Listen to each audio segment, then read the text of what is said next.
একদিকে ঈদের ছুটিতে জ্বালানি তেলের ডিপো সহ বেশিরভাগ ফিলিং স্টেশনের কার্যক্রম বন্ধ, অন্যদিকে চাহিদার তুলনায় সরবরাহ কম। এমন পরিস্থিতিতে ঈদের এই সময়েও ভোগান্তিতে যানবাহন চালকরা। তবে অর্থমন্ত্রীর দাবি, জ্বালানি তেলের প্রভাব পড়েনি ঈদ উদযাপনে। বিকল্প উৎস থেকে আমদানির মাধ্যমে সরবরাহ স্বাভাবিক রাখা হয়েছে। রাকিব হোসেনের রিপোর্টে দেখুন বিস্তারিত। ঈদের ছুটিতে ফাঁকা ঢাকা, সড়কে হাতে গোনা কিছু যানবাহনের চাপ রয়েছে। তবুও ফিলিং স্টেশনে দেখা জ্বালানি তেলের জন্য যানবাহনের চালকদের সারি। লম্বা লাইনে ঘন্টার পর ঘন্টা অপেক্ষার পর নিতে হচ্ছে অকটেন, পেট্রোল, এলপিজি সহ সব ধরনের জ্বালানি।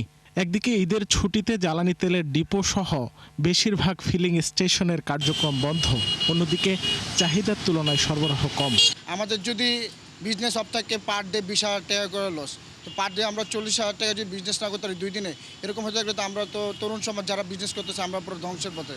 10 ঘন্টা ডিউটি হইতো, এখন 12 ঘন্টা 13 ঘন্টা ডিউটি করা লাগতেছে তেলের জন্য।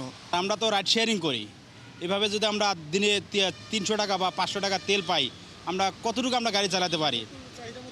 না, চাহিদা মতো দিচ্ছে না, এটা তাদের চাহিদা মতো দিচ্ছে। এই যে আমি সকাল 7টায় এসেছি, একবার 500 টাকা নিয়েছি সিরিয়াল ধরে, আমি আবার এসেছি, কারণ আমার 500 টাকা দিয়ে তো আমি গ্রামে যেতে পারবো না, তো এই জন্য আমি আবার নিতে এসেছি 500 টাকা, অর্থাৎ আমার এখানে প্রায় 4 আওয়ার্স চলে।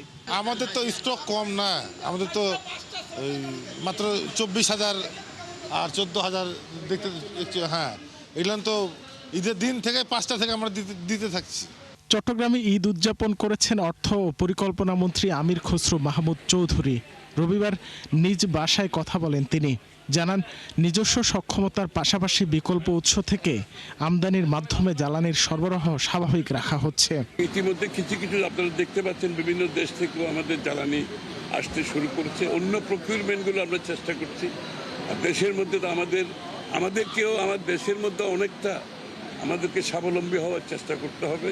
তো সব কিছু মিলিয়ে চেষ্টা করা হচ্ছে। আমরা আশা করছি একটা সহনীয় পর্যায়ে রাখার যায় কিনা পুরো বিষয়টাকে। যুদ্ধের কথা বিবেচনায় রেখে গোটা জাতিকে সংযমী হওয়ার আহ্বান জানান অর্থ ও পরিকল্পনা মন্ত্রী। রাকিব হোসেন, 71, ঢাকা।